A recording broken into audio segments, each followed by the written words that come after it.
All right, looks like it's what, December 10th. A little time today, rainy, foggy out, so figured we'd get in here and do the last month's brokerage statement for the small. Looks like this one's the correct account.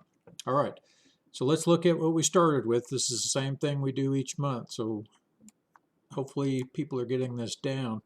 So we started with $29,733.61 in which is a cash account. We can see up here that we got $4,977.30 in cash. We ended up with a total of $28,970.76. So we had a reduction overall of $762.85, which comes down to negative 257%. Now that's partially correct in that you have realized and unrealized gains and losses. So let's break it down. What we're going to do, come over here to your dividends. All right. So we got 97.68 and 110.01. So let's get the calculator out here. And let's see. 110.01 plus, what do we say? 97.68. So this is positive, right? No loss. So we ended up with 207.69. Let's get this off of here. So 207.69.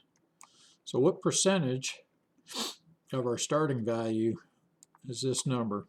So we take that 207.69, we divide it by the full amount, because that's what we started with, 33.61. We want to see what percentage, okay, 0.0069. So we have to multiply this by 100 to get our percentage. Oop, what did I do wrong there? 69 divided by 29,733.61 equals, multiplied by 100. There we go. So we got a 0.69, what did it say, 8? 69, I'll just say 69, or 0.7, all right? So 0.7% is what we profited in the month. So we look at this and say, well, wait a second. You said we lost say 2.8%. Well, what we do is we take that 2.7, right, and we add it, and we subtract 0.257, and we come up with 1.87. So negative 1.87 is what we're actually unrealized loss.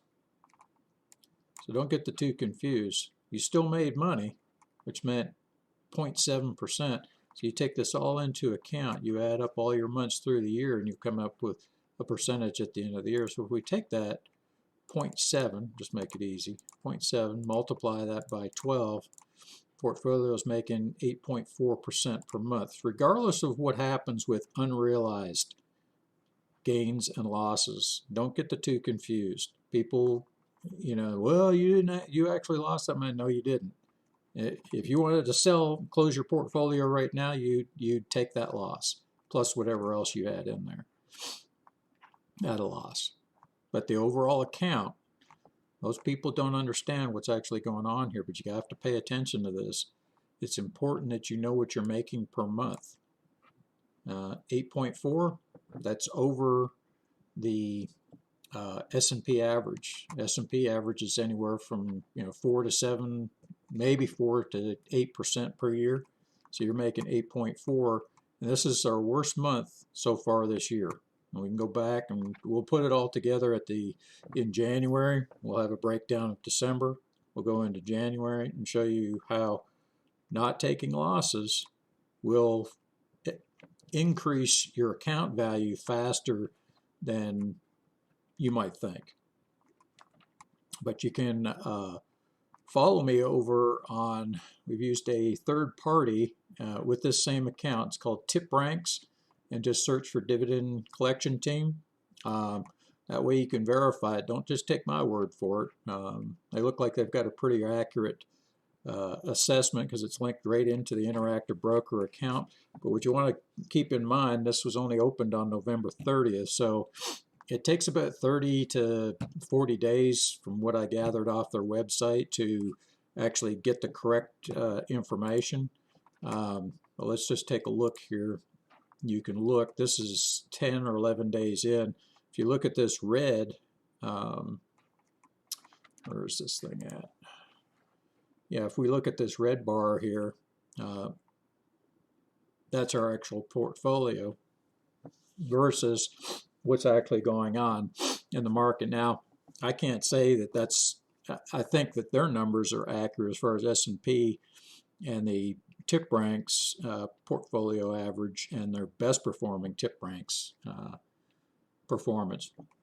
This will all even its way out. And remember, we're not even 10 days into this. And sure, you can sit there and, oh yeah, you're only making 2%. Well, you'll see as we go along, as more transactions occur, you'll see this increase in what no losses actually looks like. So if you're getting in on the ground level on this, once I start getting busy, you know, I'll try to put this kind of stuff out and keep it, you know, going either on Twitter or YouTube. But eventually I'm going to shut everything down because I've already got quite a few people involved in this. But if you really understand what's going on, we're in a market right now that people say it's at all-time highs. I don't care what the market's doing.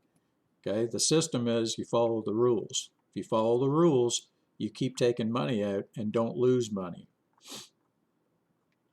All of these, except for I think one or two, don't pay dividends. They're just, they kind of dropped off, and it would be something like what's this one here? Well, USO doesn't pay dividends anymore.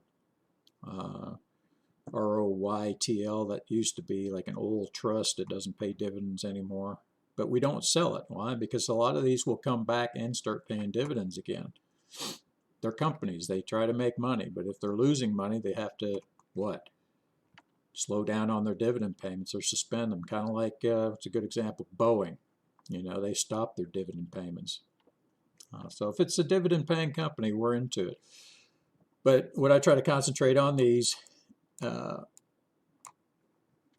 videos is make sure you understand what you're actually making. So we made $200, right?